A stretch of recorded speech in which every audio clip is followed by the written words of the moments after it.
Are you a mother, father, or you are involved in caring for children? If yes, then listen to Ask the Pediatricians every Thursday by 10 a.m. for insightful discussion on popular child health topics such as dangerous child health practices, immunization, ill milestones, and so much more. You also get to ask questions on these topics and listen to answers to real-life child health issues by a pediatrician. Ask the Pediatricians Foundation is devoted to health education and information of parents and caregivers of children in the community to support you in raising healthy children. Don't miss Ask the Pediatricians with Dr. Gbemi because it's informative, educative, and interactive. Ask the Pediatricians Hour, the program for caring parents.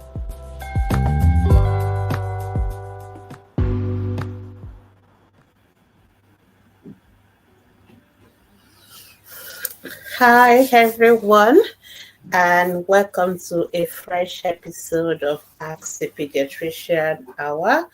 I am Gbemisola Boyede. I'm a pediatrician, and I'm the CEO of Ask the Pediatricians Foundation. Ask the Pediatrician Hour is a program where you get to learn about important topics that affect the health of our children.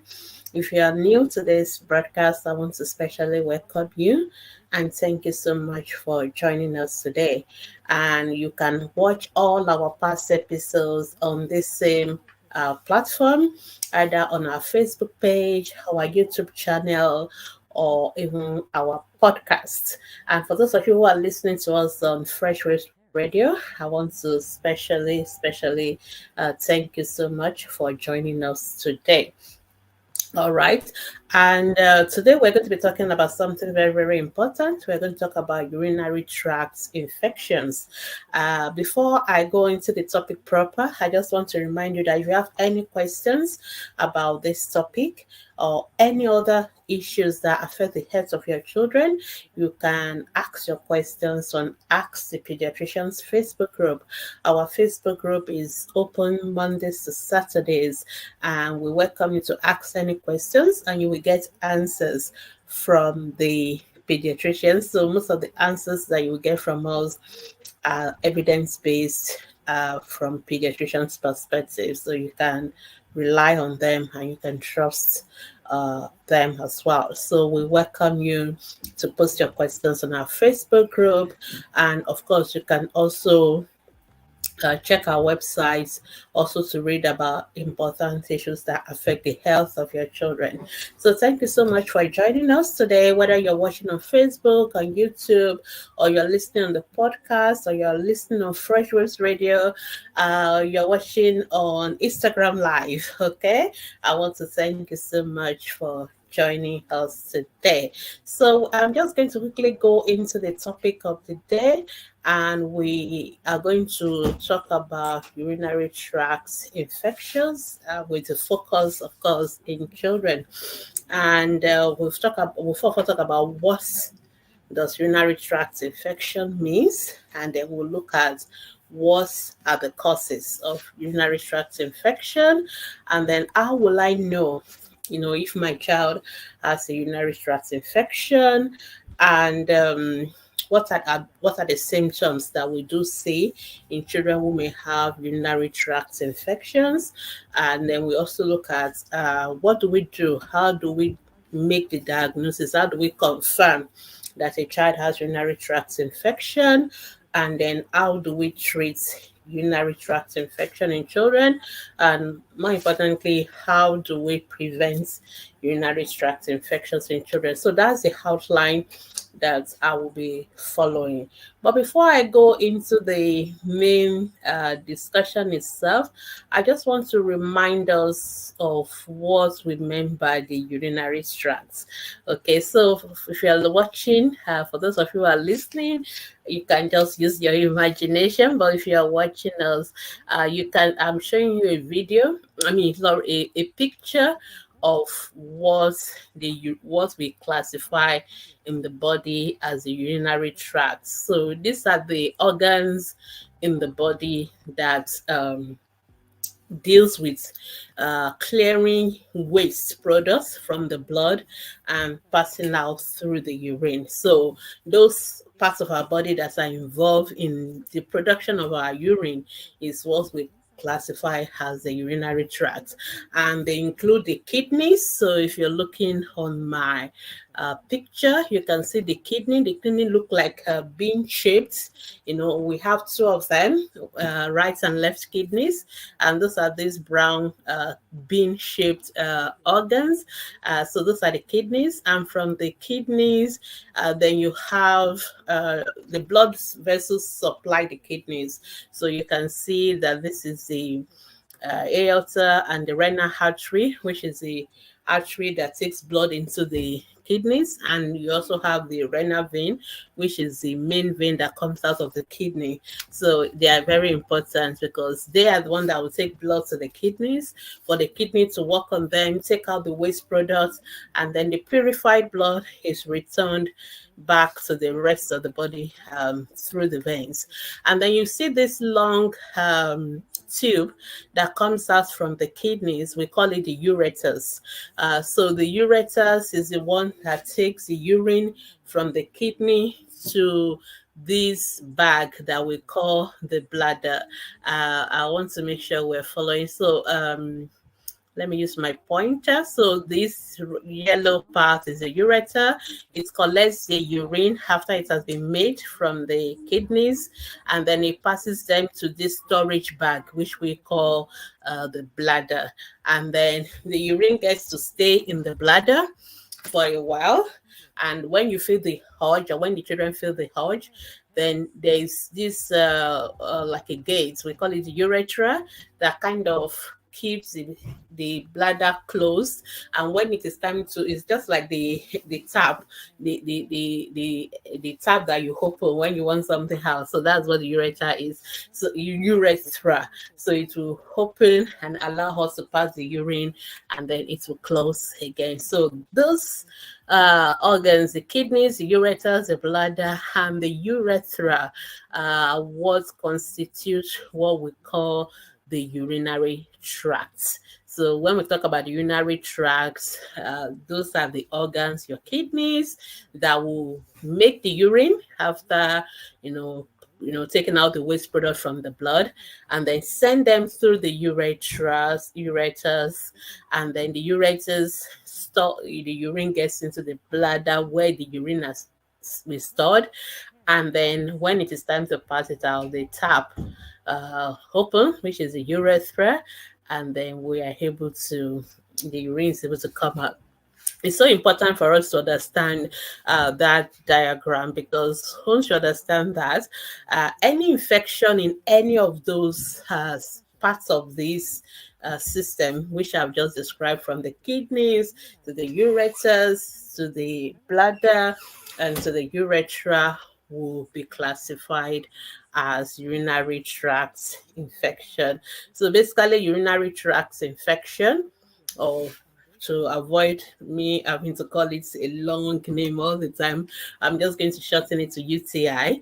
It's an infection in the body's urinary tracts, and I've shown us what the urinary tracts are, from the kidneys to the ureters to the bladder to the urethra. So any infection in any of these parts of these urinary tracts will be classified as urinary tract infection. Many people are used to what we call the lower urinary tract kind of infection, but urinary tract infection can occur even in the upper part. So it can involve the kidneys, it can involve the the ureters, and of course it can get to the bladder as well. So that is what we meant by urinary tract infection. Well, of course, we all know what infection is. Infection is when you have germs multiplying in a particular part of the body.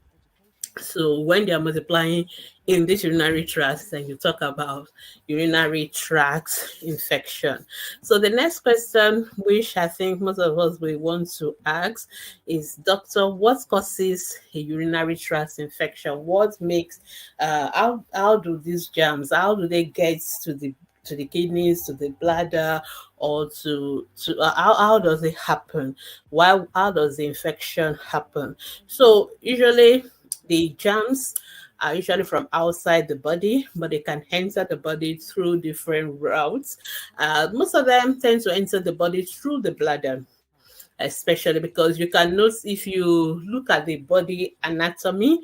So the urethra tends to open to the outside because that is how we pass the urine out, and it's usually in the parts of our body that what we call the external genitals that we say. So like that of the boys to be in the penis, while that of the girls it opens into the vulva.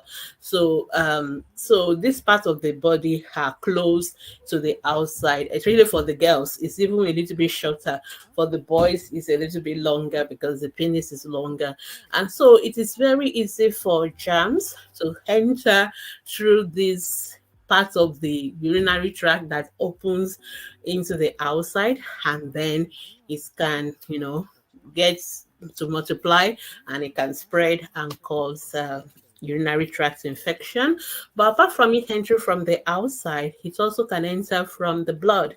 So if there's infection already in the blood, remember when I showed us a picture, there is a very big blood vessel, the renal artery, that takes blood to the kidneys and for the kidneys to work on. So if there are already germs in the blood, uh, that is being carried to the kidneys, the infection can also come into the kidneys from the blood, and it can also cause the upper urinary tract kind of infection. So UTI can happen because the germs enter from the outside through the urinary tract itself, or it happens because the blood that is brought to the kidney itself already contains some germs that is already multiplying inside them. All right, so that is how urinary tract infections happen. Now, the question is, why is it important for us to talk about urinary tract infections? Now, urinary tract infections can be serious, especially in children. They can be very serious, especially when they affect children who are still very young. So they can make children to be very sick. Children will start vomiting, they'll start having abdominal pain, they'll start having high temperature. For those of you who listen to me either last week or previous episodes, one of the challenges we tend to have in countries like Nigeria or other places where we have very limited resources, that people always tend to assume every fever, every vomiting in a child is malaria. It is not always malaria. One of the things that could make a child to be very sick is urinary tract infection, and that is why sometimes when our children are sick, we should not just assume it's malaria and start treating them with anti-malaria. Sometimes we just need to take them to the hospital, and the doctors may need to do all these tests. Of course, they will do their malaria test, but they may also have to always test urine in a child who is having fever, because that is how we know that this is urinary tract infections. But more important is the fact that if there is infection in the urinary tract, it can spread to the kidneys. And the kidneys are very, very important organ in the body. We have two. We actually need only one. So that's why you can donate one kidney. However, if the kidneys get infected, um, damaged, sometimes the kidney may not be able to do their function, and the functions of the kidneys are so crucial.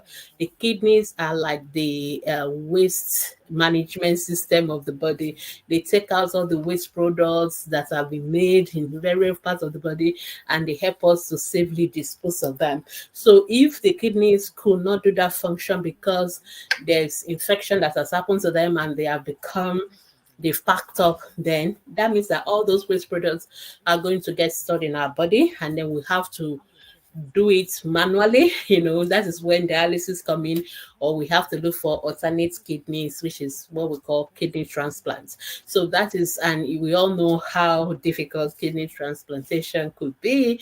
Apart from even just getting the kidneys there, the complications of all the drugs that have to be taken when after the transplant is another ball game entirely. So we, especially in children who still have a long way ahead of them, we don't want anything to happen to their kidneys. And urinary tract infection is a very dangerous and serious risk to kidneys in children. So we cannot afford for the kidneys to get infected. We don't want the kidney to become scarred, because when the kidney becomes scarred from the infection, it is permanent. And that means that that part of the kidney that has been scarred will not be able to function properly. And, the kidney is very important in controlling blood pressure, getting rid of waste products. So we don't want any infection that will cause damage to the kidney. Let me put it that way.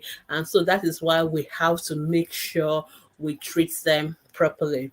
Also, another thing why urinary tract infection is an important topic to talk about is the fact that urinary tract infections, especially when they are recurrent, may be the first sign or the first pointer to us that there is an abnormality in the urinary tract itself. So when I showed you the picture of the urinary tract that I showed you, it was looking nice. Everything looks lovely.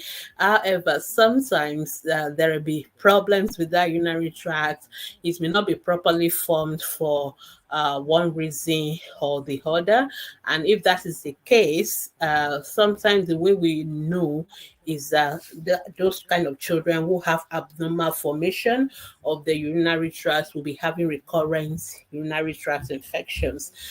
So that may also be why we need to investigate a child who is having urinary tract infection. So it's not just about even treating that infection, and it's not also about treating infection so that it doesn't cause damage or scarring of the kidneys, which can lead to long-term complications in future. It's also about, is there a problem with the urinary tract itself that is making the infection to happen easily? And because of those ones, we may need to also deal with the abnormalities of the urinary tract itself. And this today is not about urinary tract malformation, so we'll not go into that. But just to let us know that urinary tract infections may be the first pointer, especially when they are recurrent, of the fact that there is an abnormality in the formation of the urinary tract. So that is importance of UTI, and that's why I need to talk to us about it. Now, I think the most important question parents want to know is, how do I know that my child has a urinary tract infection? So I've talked to us why it's so important for our children not to have a UTI, and if they have it, so that we treat it properly. So as very resourceful parents, the question we want to ask is that, how do I know? So what you see as parents, we call them symptoms. So what parents see that make you to suspect that a child has an ongoing illness or infection, we use the word symptoms. What the doctors see or what we pick up on our own, we call it signs. Okay, so what I'm going to talk about for us as parents are, what are those symptoms that you will see in your children that will make you suspect that they have urinary tract infection. It's so important.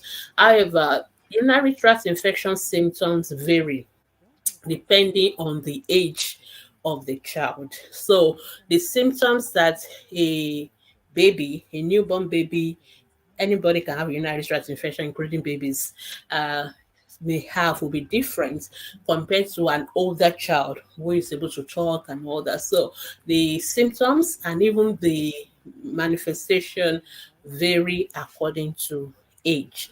And it's so important, especially for our younger babies who are not able to talk, who are not able to um, um, tell us the symptoms. We may have to always suspect it without them telling us. So for us as adults, for example, we tend to think of, oh, when I have a UTI, then I start having maybe lower abdominal pain or burning sensation when passing urine, or your urine starts to smell, or look funny, But for children, you may not see those kind of symptoms. So that is why in children, in fact, we tend to kind of suspect any very sick child. We must always check the urine. We must always rule out urinary tract infection, whether the symptoms are there or not. But what are the common symptoms for infants? Infants are children 0 to 1 year. So children less than 12 months, they tend to just have fever. They may be tired. They may be irritable. They may not want to suck. The nappy also may smell. They may be vomiting. They may be having abdominal pain.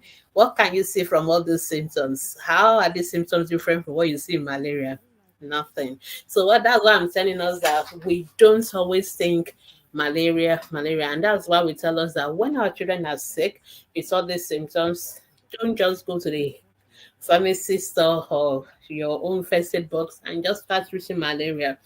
You need to take the children to the hospital. We are encouraging us to stop treating malaria without having confirmation, because sometimes of what we treat as malaria are not malaria. It could be a urinary tract infection, because from these symptoms they are absolutely the same, and the only way we will know is when we do the confirmation test. So we do the malaria test, we do the urinary test, and then we know which one is which. So basically UTI can present just like any other illness, especially for the babies. So it's the same fever, it's the same being irritable, poor feeding, it's the same vomiting, abdominal pain, which you can get in virtually any febrile illness in children. So for infants, they are not having very specific symptoms. So once a child is ill, please, one of the emphasis of today's broadcast is always think, and for my doctor colleagues, let's always think UTI, and it doesn't take us any much work to take urine and to test the urine. But for the older children, they also have fever. Virtually everybody who have urinary tract infection may have fever. Though sometimes you may also have infection without fever as well. But most times children will have fever. But for the older children, they tend to have more symptoms that they pass urine frequently. So once you see your child passing urine every 10 seconds, every 10 minutes, they want to go and pass urine again. I do get a lot of questions like that on ATP. Oh, my child can go and pass urine 5, 6, 7 times. That is a lot. For the whole 24 hours, most children pass urine 4 to 7 times. I'm talking of the older children now. For the younger children, virtually every time you breastfeed them, they can pass urine. But the older children, we expect them to pass urine maybe 4 to 7 times a day. But if your child within 1 hour, 2 hours has gone to pass urine like 3, 4, 5 times, then it may be a sign of urinary tract infection, and it's really, some of them can also complain that when they are passing the urine, they feel pain, or that it's not easy for them to pass the urine, or they are feeling pain when passing the urine, or they are feeling that burning sensation. It's really for the, the older, maybe teenage children. They can also complain of that, but most time is that increased frequency. So most time when I get questions on ATP, this is the number one symptom most parents complain of. My baby is passing urine like within 30 minutes, passing urine 5, 6, 7 times. Always want to go and pass urine. First thing I always tell them, you've got to take this child to the hospital. We've got to test that urine. No matter what other symptoms, we have to make sure we rule out urinary tract infections. So apart from the increased frequency of passing urine, they also have tiredness. This increased frequency is different from children who are also drinking lots of water, like in what we have in the diabetes, whether diabetes mellitus, diabetes insipidus. Those ones, they drink more water and then they are passing lots of urine. But in UTI, they may not necessarily drink a lot of water, but they tend to want to go and pass urine, and the urine will also be small quantity, and then they always sometimes complain of pain when passing the urine. And of course, the child is also ill. They may have fever, they may be tired, they may be vomiting, and they may be having diarrhea, they may be having abdominal pain. Sometimes they have back pain. Another symptoms in older children is bedwetting. Okay, so sometimes a child who has been fully potty trained, a child who is completely dry before for over 6 months, they don't pee on the bed, they don't bedwet, they don't pee on themselves. And all of a sudden, this same 4 or 5 year old who is being completely dry overnight and all that now start to bedwet all of a sudden from the blue. That may also be a pointer to a child who may be having urinary tract infection. So these are some things, symptoms that you see. So once you see these symptoms, in addition to all the other symptoms we mentioned, then we may suspect that this child may have urinary tract infection. In fact, what we normally recommend is that any child that is having fever without any obvious reason, and when I say obvious reason, for example, if a child is having cough and catarrh now, we're suspecting it's chest infection. Or if a child has a boil, then we suspect, okay, that boil is what is causing the fever. But if a child is having fever and we can't see the obvious reason for that fever, please don't always just assume malaria. Okay, urinary tract infection is one of the things, and this is with all these issues of kidney failures, people needing kidneys, all the, we're getting the news, people organ being stolen. It is so important for us as parents that we protect our children's kidneys, and one of the major way by which we protect our children's kidneys is to make sure that if they have a UTI, we recognize it, we get it diagnosed, we get it treated. And another way by which we protect our children's kidney, though this is going off scripts now, but I think it's an important message. I just need to pass it before we leave, is to make sure we don't give our children drugs that would damage their kidneys. And I'm talking about a bad concussion. Because most of us also think, oh, these children, this malaria is not drugs that doctor giving us. It doesn't work. Let me go and buy an agbo or more, ilewi or more, all those things. And so now we start giving this, even newborn babies, all this native concussion. Sometimes you are damaging their kidneys and even their livers. These are vital organs in the human body that once they are done, we have to have replacement, and replacement is not easy. So please, apart from, we've talked a lot about don't give up concussion, but today it's about making sure we pick up a child who has urinary tract infection. So once a child has fever, for no other reason, we always want to do a urine test. So whenever you go to your hospital now, and this is one of the tips for today, and you go for your child has fever, no other symptoms. Okay, I know you are thinking malaria. It is fine to think malaria, but please don't just start treating malaria. Go to the hospital, let them do the malaria test, let them do their food block, and let them also take urine. Always ask your doctors, are you going to take urine? Are you going to do a urine test? It's just a dipstick, something so simple. It doesn't cost us anything. We can do the dipstick and then see whether there's, signs that there may be an infection. And if we are suspecting that, then we can take a proper urine sample for urinary culture. So it is important that apart from taking blood for full blood counts and all that, they also take urine for tests. All right. So which leads us to the next subtopic. How do doctors confirm that your child has urinary tract infection? So after telling us all the symptoms, the fever, with or without the abdominal pain, with or without the increased frequency of urine, with or without any other symptoms, and we suspect that this child may have urinary tract infection in addition to any other symptoms, any other diagnosis that we're thinking about, then we want to confirm it. And urinary tract infection is also one of those condition that is so easy to confirm because it's so easy to do it. We don't even have to take blood, like it's not, I think it's easier to collect urine from children than to take blood from them. It's not painful. You just pass urine and we take the urine in a sterile bottle and we take it to the lab. That's all we need to do.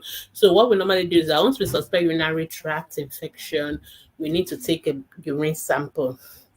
Now, there are some mechanisms to how we take this urine sample because a lot of parents sometimes we just give our doctor any urine that come out because the bladder itself, once urine stays in a place for too long, germs and all that can come in. It does not necessarily mean that that germ was present in that urine right from the time it was in the bladder. So in the process of the urine coming out, there are other things that can come along the way that may not necessarily be in the urinary tract. So we call them contaminants. So the way we collect the urine is so key when we are thinking of UCI. We have to collect the urine in a way as much as possible to avoid contamination so that it doesn't give us false information. Because if you just collect the urine anyhow, the bacteria and the germs around the vulva, the external genitalia, because that area, we're passing popo and all those things, we're wearing clothes, wearing underwears, all those things can store germs. And in the process of collecting the urine, those germs around those areas can get into the urine and it will become contaminated. And so even though when we now culture that, we will say there's a jam inside. It may not necessarily be the correct jam. It may not necessarily be that the child has a UTI. So the way we collect the urine is very critical. For the older children that can follow instruction, what we normally do is to collect what we call midstream urine. I'm sure the doctor may have told you like that. So we give you a sterile bottle. Usually it's a transparent, what we call universal bottle, and we tell the child to pass the first urine that come out, we pass it into the loo, and then the one that's coming, the child can hold it a bit, then we'll pass a little bit into the bottle, and then you can pass the rest into the loo. So that is why it's called midstream. So you take the first part of the urine coming out, that one is the one that's likely going to be contaminated. You allow it to go into the loo, and then you take the one in the middle, and then that's what we normally use, so that will limit the chances of that urine being contaminated. And even before we do that, we also clean the genitals. We make sure the area is, we try as much as possible to make sure the area is clean, and we only take the middle part of the urine. Of our older children that are not, our younger children rather, that are not yet able to follow the urine and the instructions and all that, what we do is what we call a clean catch. So we, the parents, will hold the bottle, like the infant, you just open the diaper up as they're passing the urine. You aim to catch something in the middle. It's not the best, but sometimes that's the what we have to do as well. Sometimes we use urine bag, uh, but the risk of contamination is higher with urine bag. So there's a special bag that we put over the genital, where the urethra we open into, and then we collect the urine. And if the urine, unfortunately, sometimes when children are passing urine, they also pass their poo for the infants, and so it will get contaminated with stool. We have to discard that, and you have to try it all over again.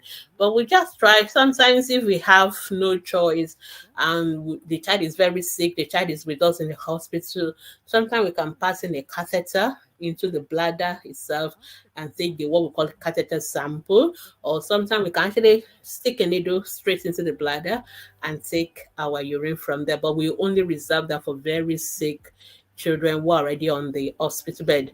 But basically, the doctors and the nurses and the lab scientists know how we collect urine and sample, and they will tell us.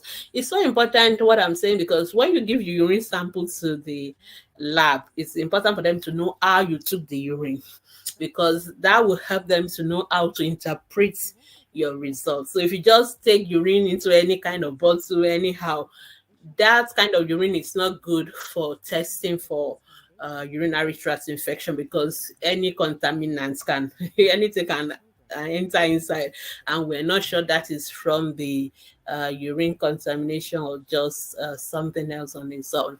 So that is how we collect the urine. So we collect the urine and we send the urine to the lab, and the lab will test the urine, and they are able to tell us within 40 to 72 hours if there is a germ that is growing inside the urine. So they will do what we call a culture, and the culture will confirm it, and it will not just even confirm there's a germ growing. it will tell us the name of the germ. Most of the time it's bacteria that cause UTI, but sometimes it can be caused by viruses, can be caused by anything else, but most time they are bacterial infection. So it will tell us the germ, the name of the germ, and it will even go a step further. The test will also tell us what drug is best to treat the UTI. Of course, doctors, we don't wait for the 48 hours. We don't wait for 48 hours to start treating the child. If we suspect that this child has urinary tract infection, we will take our sample, send it to the lab, but we'll start treating the child anyway, because we already, based on the age of the child, we will have an idea of the kind of germs that can cause urinary tract infection. Most of them are what we call gram-negative bacilli bacteria, the kind of bacteria that we know. So we tend to give drugs that can take care of those kind of bacteria.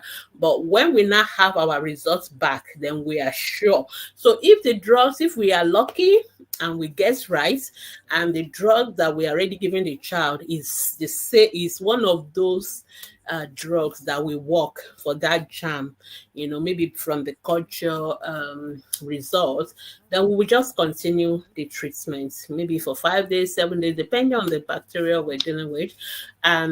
If it is not one of those, or it is even resistant, because some of us, the way we give our children drugs without doctor prescription, sometimes by the time we need to give the children those drugs, the germs are wiser and they have become resistant to the common drugs that doctor will normally use. Then we have to change the drugs to what the child is sensitive to. And sometimes we test the child again to make sure that we've cleared the infection. So the treatment for urinary tract infection most of the time is antibiotics. Most of the time is antibiotics. And we just make sure we complete our antibiotic treatment, because this is another important message I need to sound this year for our parents. Please, even though our children gets better when we're treating them, even before we get the result, that after 24 hours they're already getting better, which is good, we are happy, but please don't stop the treatment because the child is better. Okay, because a lot of us say, oh, the child is already better, so why do I have to finish the drug for 5 days? Please, you have to finish the drug for 5 days or 7 days or 14 days or 21 days, depending on how long we say your child is going to take the drugs for. Because if you don't do that, the child is better in terms of symptoms, but the germ, we have not completely cleared from the blood. If we don't clear it completely from the blood or the urinary tract or wherever it is multiplying, then it will just mellow for us a bit, but after a while it will come back again, and sometimes it can be worse. Okay, so please, let's make sure we always finish our antibiotics to prevent what we call reinfection from that infection from happening again, and also to prevent the germ developing resistance, because that's what normally happens when we don't use antibiotics correctly for the right duration, for the right dose at the right time. If we don't do all those things, or we call it antibiotic abuse, and we are going to end up having those germs develop resistance, and that means that drug will not work again, and then we have to start looking for what will work. And to be honest, we don't have so many antibiotics, and for the last few years we are not getting new ones, so we're stuck with what we have. So if for any reason a child develop resistance to all the ones we have, it is actually a death sentence. It's something that is very, very serious.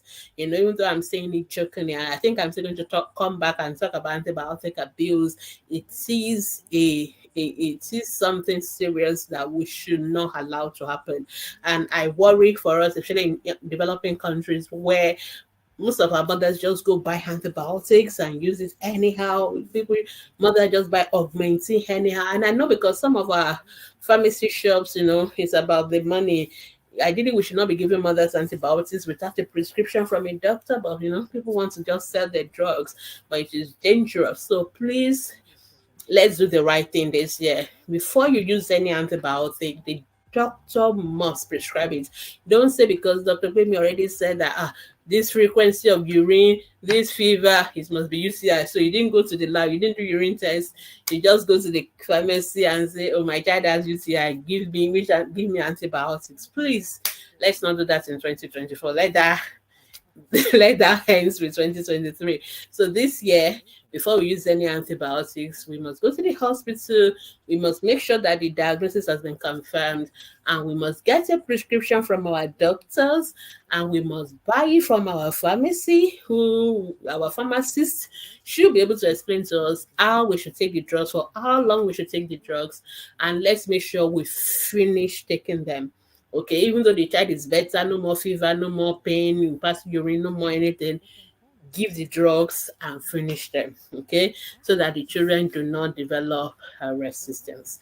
Now, the question parents tend to ask us is, now that you've treated my child, how do I know that the germs are gone? How do I know that the germs are gone?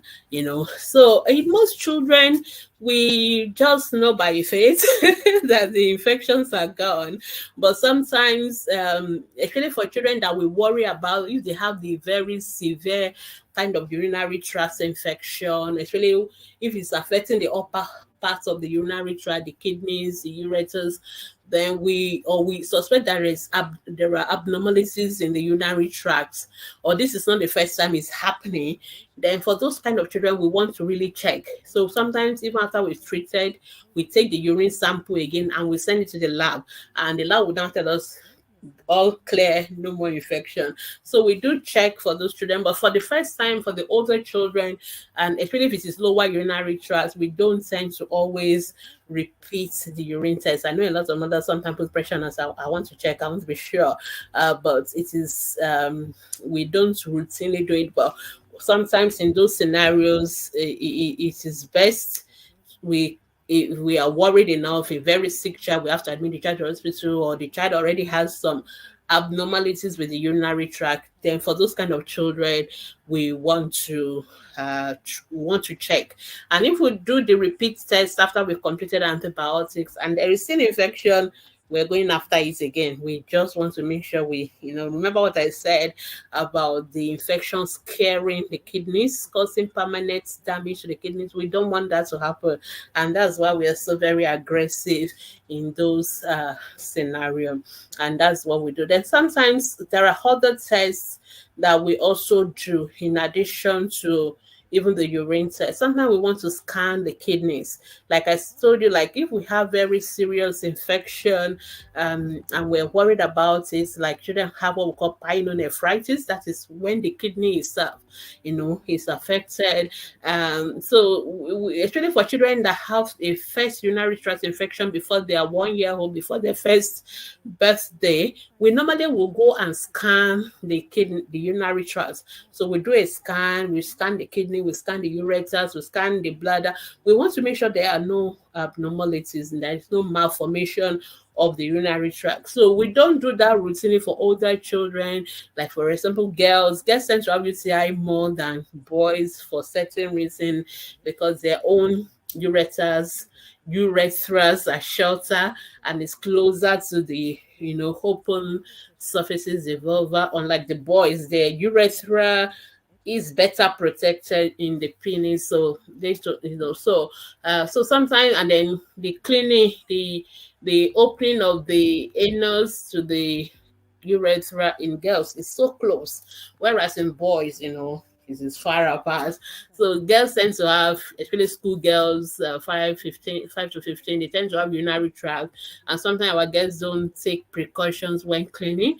So some girls clean from the back to the front. So the back, the poo exit, that is loaded with bacteria. Most of our faces, there are a lot of bacteria in there. So if you clean, and whereas the bladder part, the urethra part, is a sterile, is only ground. So if you clean and you move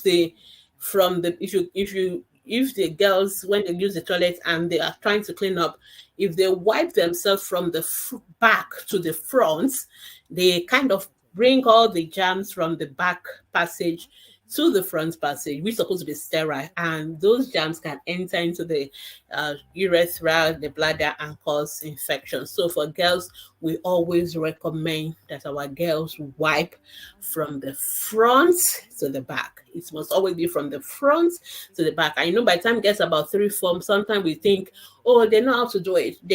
Most of them are not yet very very good in wiping up after themselves. So, and I'm saying that because in schools we still need to help them. We need to help our girls and remind them that they should wipe from front to the back. We remind them to wash their hands. We remind them to change their underwears daily. These are ways to make sure we don't allow the children to introduce the germs into their urinary tract. So I was talking about additional tests that we do. So if a child has urinary tract so early, actually in age groups that we don't expect them to have urinary tract like that, so children less than 1 year old, then we are worried that could it be a sign of an underlying problem within the urinary tract? Is there a problem with the urethra? Is there a problem with the bladder? So because we are not sure, and the urinary tract, you cannot see it outside. They are well protected inside the body. So because we cannot see it, for those kind of children, we want to scan them.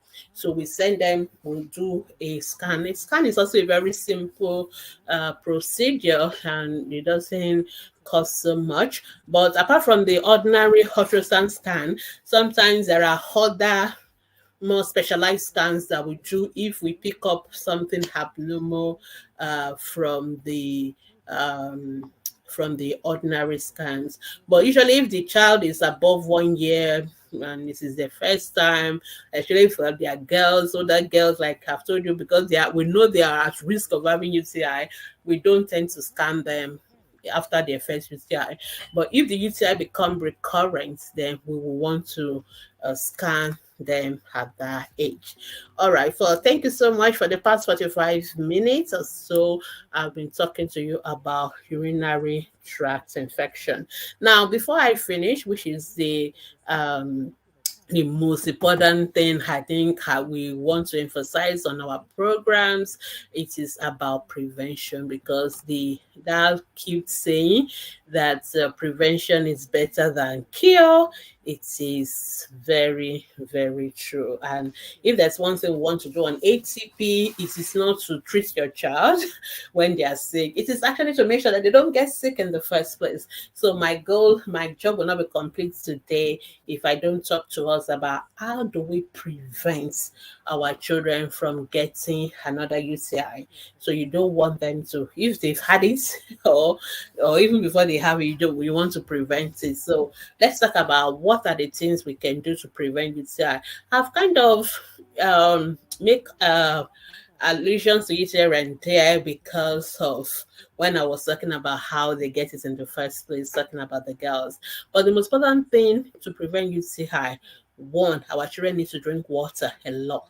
Okay, you see, the urinary tract is water works. That's the water work system in the body. So you need water to be flushing out all the germs, and so children need to drink a lot of water a day, and the amount of water they need to drink a day varies based on their age and their weight, but at least let's aim for them to drink between 1 to 1.5 liters every day. If you can drink more, better. So usually we walk around 100 minutes per kilos for the first 10 kilos, and 50 minutes per kilo for the next 10 kilos, and then 20 minutes per kilo for the next 10 kilos, and so on. But parents are not going to remember all that. But the most important thing is that let our children, for our boys and girls 4 to 8 years old, let them drink between 1 to 1.5 liters every day. For the older children, 9 to 13 years, they should drink. For the girls, they should drink between 1.2 liters to 2 liters of water. For the boys aged 9 to 13, they should drink between 1.4 liters to 2.3 liters. By the time they're about teenagers, we should be aiming for them to 14 to 18, we should be aiming for them to drink between 2.5 to 3 liters of water a day. And sometimes, these days we have all these cute apps and phones that sometimes we need to remind ourselves to drink water. Even some of us, so some places people just carry their water bottle with them everywhere they go. That's the easiest way for them to remember to drink water. And let's not make them drink all this fizzy drink, all those, the drinks I'm talking about. The aim is for people to drink water, and let's start teaching our children from day one to drink water. Some of us mothers, I see you in the churches and everywhere. Instead of giving plain water in the bottle to children, I see them, they've been colored with some orange color, black orange color, all those things. No, let them drink plain water. You know what? All those fizzy drinks irritates the bladder. Yes, they irritate the bladder, which is not good. You don't want the bladder irritated. You want the bladder to be in a good state. So let's make sure that our children drink loads and loads of water. All right. And another thing, there's a lot of connection between urinary tract and the back passage, the digestive tract. They're actually in front of each other. And sometimes when there's a problem with the back part, which is where the stools are stored with the rectum and all that, it can affect because the bladder is a very elastic storage product. So if there is a pull and constipation, it tends to push the bladder, the rectum will push the bladder and the bladder kind of collapse. So there's not enough space in the bladder and the work of the bladder is kind of compromised, the flow and all that. So those kind of children will be more prone to UTI. So we want to make sure children also don't have constipation. So that's also why they need to drink water. They also need to eat fruits that are high in fiber so that they can pass through often. So we want the children to not to have constipation, want them to drink water. Then we also want to make sure that children have regular bladder hygiene, which is very important, especially in these days of our devices. So these children are just on this tablets and on the TV, and they feel the urge to pass urine and they will never go. They will keep holding it until the last minute, then they will start running. We want them to go immediately they feel the urge. The longer the urine stay in the bladder, the higher the chances of the bacteria multiplying, the germs multiplying. But if the child feels the urge and they go and pass urine, let's say the bladder have multiplied by 2, but the child has passed the urine, then that's the end. That cycle is truncated. But if the child does not go to pass urine immediately, then the bladder, they keep the germ, all the bacteria is inside, they'll keep multiplying more.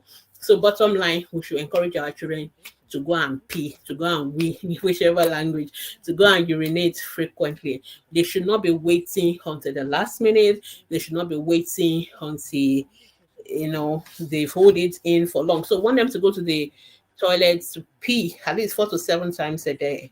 So usually during the short break, the long break, before they go in the morning, first thing in the morning, last thing at night, they must go and pee. It's important. They should drink a lot of water and then they should pee regularly. This will help to keep flushing out. So any germ that even come in before they can settle in to cause any harm, the child has passed them out in the urine. That is a very important key to make sure that our children don't have urinary tract infection. For the babies, infants, let's change the diapers frequently. Let's change the nappies regularly. Nappy should be changed when wet, not only when dirty. A lot of mothers I know, financial crunch and all that. So sometimes people just want to maximize the disposable nappies for as long as possible. But please, the risk of the babies having UTI is high if they are in contact with this wet and dirty nappies for so long, because the germs can easily now flow into the urinary tract. So please change it frequently. Let's make sure we hygiene generally. Let's pay attention to hygiene. Let's also make sure that we bath our children regularly, especially the boys. Let's make sure that we help them dry. Let's make sure they change their underwears every day. The girls, I've mentioned this, I'll remind us again, they must wipe from front to the back. Front to the back. So anytime they go to the toilet, remind them front to the back, front to the back. So when they get their tissue or whatever they're using to wipe, they go from the front to the back and not the other way round. All right. Another thing we can do, I've talked about preventing constipation. They can drink yogurt, especially the organic one, because some of the good bacteria in them is good also in preventing infection. We also recommend cotton underwears, not the polyester or the silk one, because the cotton can breathe. There's lots of circulation and it prevents germs and all that. I've talked about antibiotics. So when your children get antibiotics, please always finish it. Even when they are better, finish it. Don't just say, I will not do that. Then for our children who already have abnormalities in the urinary tract, or children who are already prone to having recurrent urinary tract infections, we normally recommend, sometimes we give them what we call prophylactic antibiotics.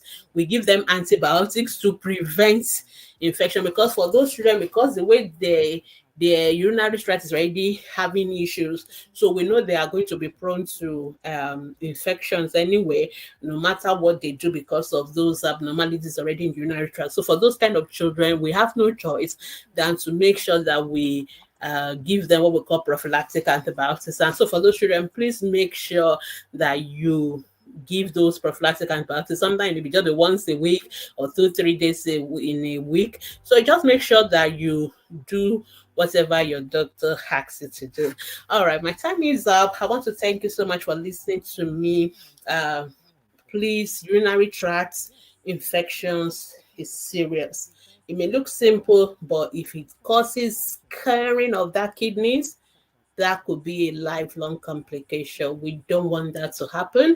So key take-home message: every illness in children is not malaria. I think that is my key message for the entire year 2024. If our children are sick, in addition, don't just go treat with them anti-malaria. Go to the hospital, let them confirm first it is malaria. And please, as they are taking the blood for malaria and taking the blood for foot blood, please ask them to do the urine test as well, because urinary tract infection may also be the cause of these symptoms, and it's not going to respond to anti-malaria. It has to be treated with antibiotics. But more importantly, let's work on prevention. Let the children drink a lot of water, plain water.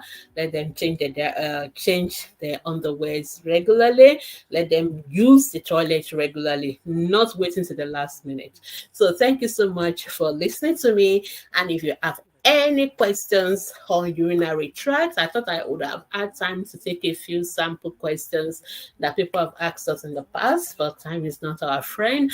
If you have any questions on this topic of urinary tract infections in children, or any other issues that affect the health of your children, feel free to head over to Ask the Pediatrician Facebook group and post your questions there. Myself and my colleagues will be there to answer your question. Remember, you can watch this episode again right here where you're listening to it right now, whether on Instagram or Facebook or YouTube.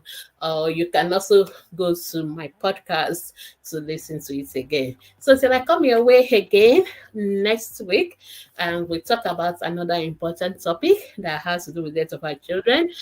This is Dr. Gbemi saying, have a wonderful day, and remember to protect our children from urinary tract infection. Have a wonderful day, and it is bye.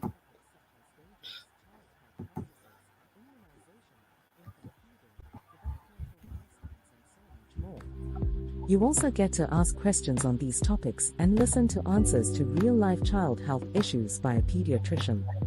Ask the Pediatricians Foundation is devoted to health education and information of parents and caregivers of children in the community to support you in raising healthy children. Don't miss Ask the Pediatricians with Dr. Gbemi, because it's informative, educative, and interactive. Ask the Pediatricians Hour, the program for caring parents.